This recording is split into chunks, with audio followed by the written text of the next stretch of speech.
Hello, this is Mr. Inadequate. This is a game that came out yesterday, Starport Delta, and I saw Raptor and a few others play it, and I figured I'd give it the inadequate playthrough. Excuse me, sorry for my coughing. I'm a smoker. I'm gonna go with the tutorials, and then if I can get into the campaign, I'll do it. There's humor to this game.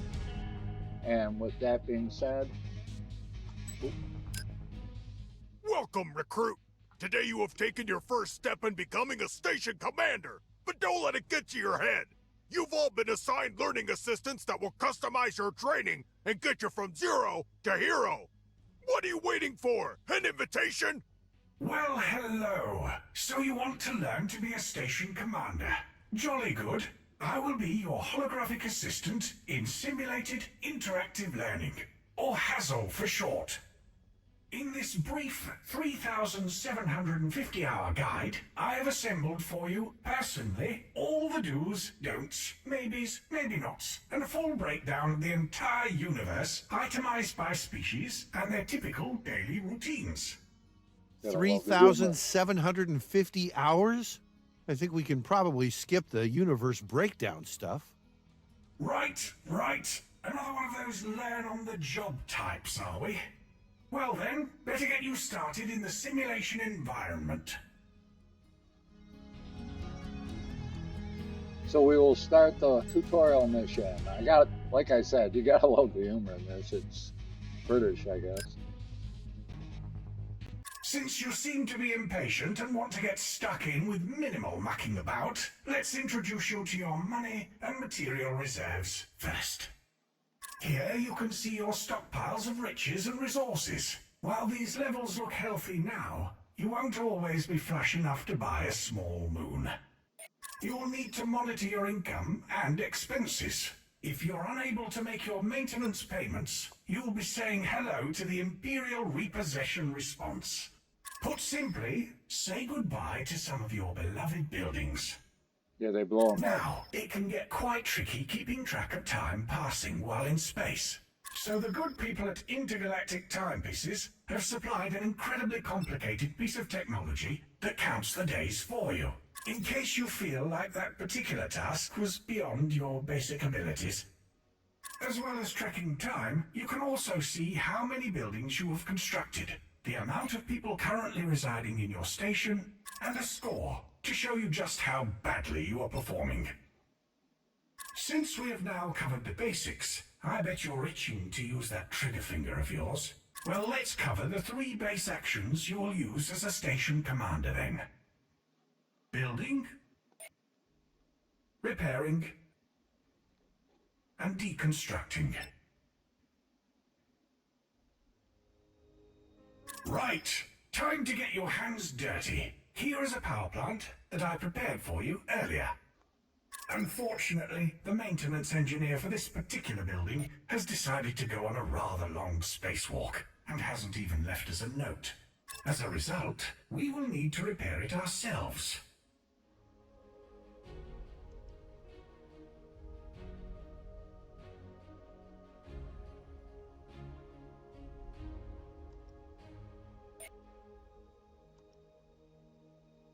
Well, how do you repair it?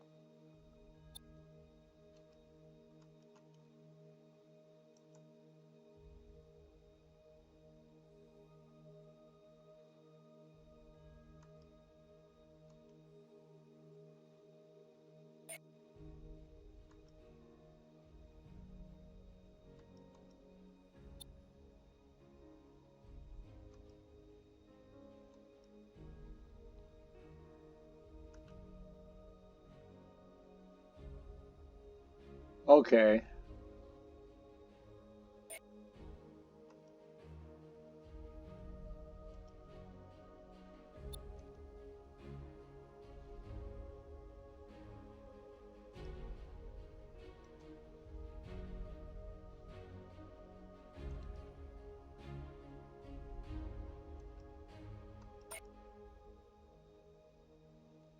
I'm not getting how to repair it.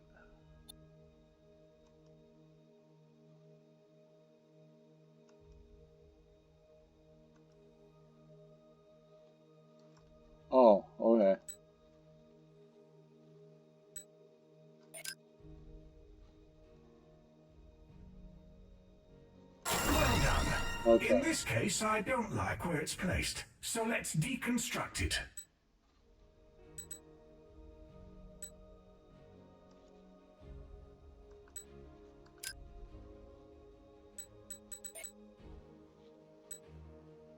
Amazing! It's almost like you've been shown exactly what to do before. Now let's try building a new power plant elsewhere.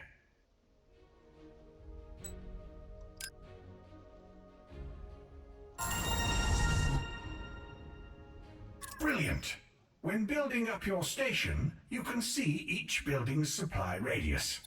This holographic overlay or supply grid can also be switched on and off in the following location. Go ahead and try it for yourself. Currently, only the power and evacuation radii will be visible. As you build more buildings, more radii will show up. Humans in general are forgetful creatures, so over on the left you will see a list of active objectives. Each one will show the state of that objective and how close you are to completing it. Try taking a look at the last objective now. I would have awarded you a higher score, but because it's a Tuesday, I've decided to halve all recruits' results. Luckily for you, that still works out to be a solid pass. Proceed on to the next simulation. Okay then. That's the first tutorial mission. Now, as you notice, there's the tutorials, there's a long campaign, there's challenges, and then there's sandbox. Okay, so let's do the... Good job, recruit! Now for the harder side of your training. This stuff will make or break you as a commander, so listen up and pay attention. Good to see you're back. The second half of your training will be based around the functional aspects of commanding your station.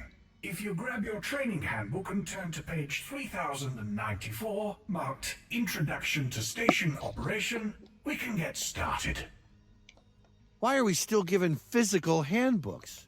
Surely we have an easier to carry alternative. Ah yes, I'm glad you asked. The operations manual, made up of a mere 9,855 pages, can also double as a weapon if you're ever boarded by an alien species with a weakness to paper and/or heavy reading. Right. The lifting of this tome can also be used as a workout routine, or it can be fashioned into an effective device used to plug holes in walls of your station. Due to its versatility, every trainee station commander is required to carry one of these books on their person at all times. Ugh, no need for that gym membership then. Quite. Let's get you loaded back into the simulation environment.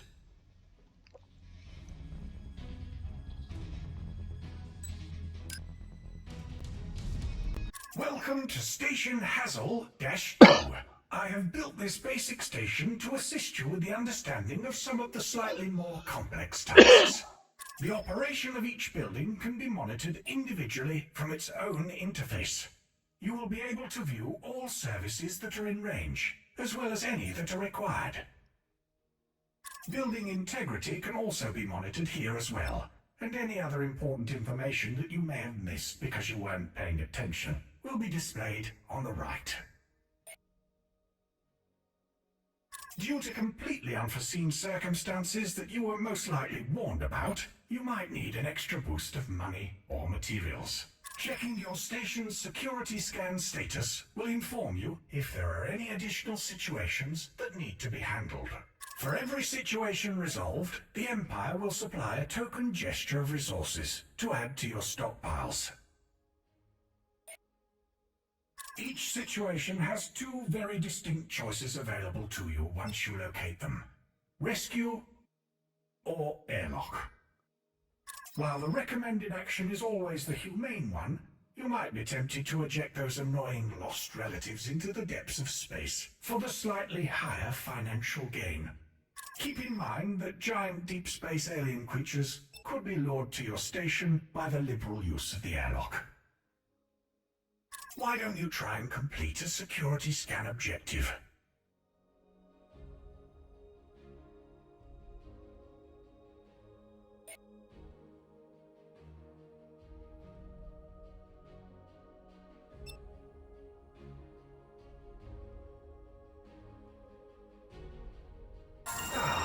I see. Your moral compass is clearly pointing directly at the fiery depths of hell. Good to know. If you decide that you aren't a completely sadistic monster and you wish to protect the inhabitants of your thriving station, then the use of the evacuation system is absolutely necessary. One of the very real dangers encountered periodically are radiation bursts emitted from nearby space phenomena. These bursts are deadly to your population, and the best course of action is to panic and hit the emergency evacuation button for port or trade buildings.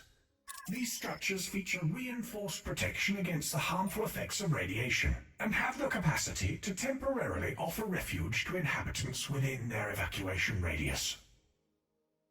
What a coincidence! There's a radiation burst heading right towards the station.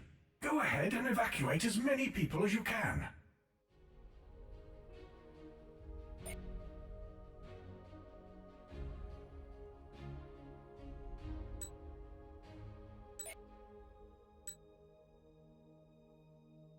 How do I evacuate now?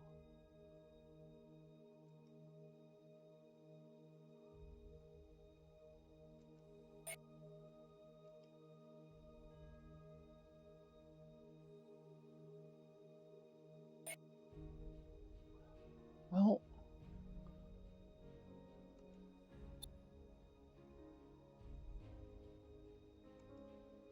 while I understand you're still in training, taking this long to find a button is just a little concerning.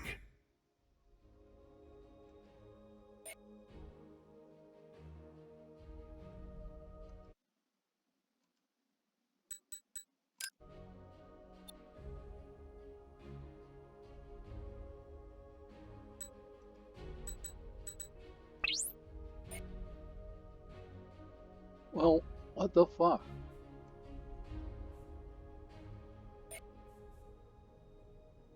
Splendid job. Let's Oh. hope the population is evacuated in time. Now I understand.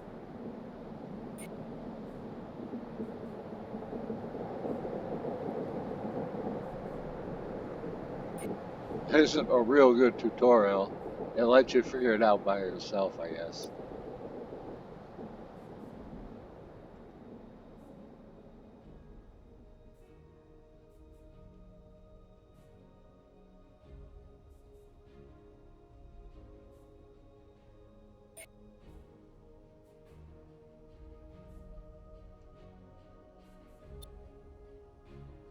Well done. It looks like all of your people were successfully evacuated in time. You'll normally get around 1 stellar day's worth of warning before a radiation burst. This should be enough time to prevent the barbecuing of your entire station's inhabitants. Now that we have covered that eventuality, we should probably cover alternative methods of financial acquisition. As well as, or instead of, relying on your inhabitants to pay taxes, you can also trade with other species and their civilizations. Building a trade hub will allow alien races to offer contracts to exchange money, materials, or skilled personnel. You may only have one contract signed for each trade hub constructed, and some contracts are more lucrative than others, so choose wisely. Let's construct one of these trade hubs now.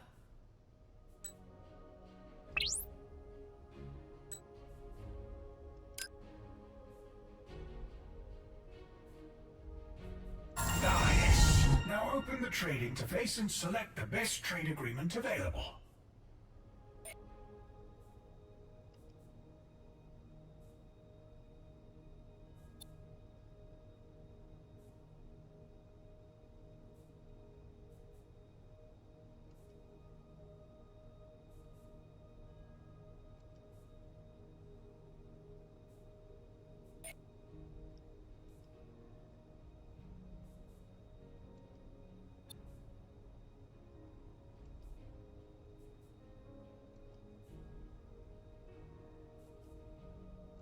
No, not that one. I said best trade agreement.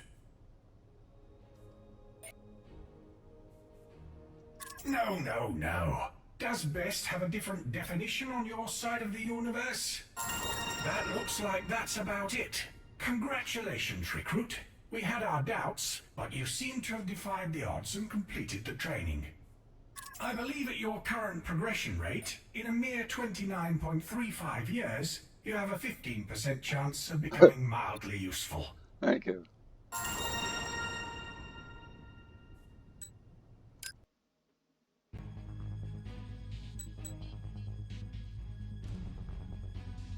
Okay, what I'm going to do, it's about 16 minutes.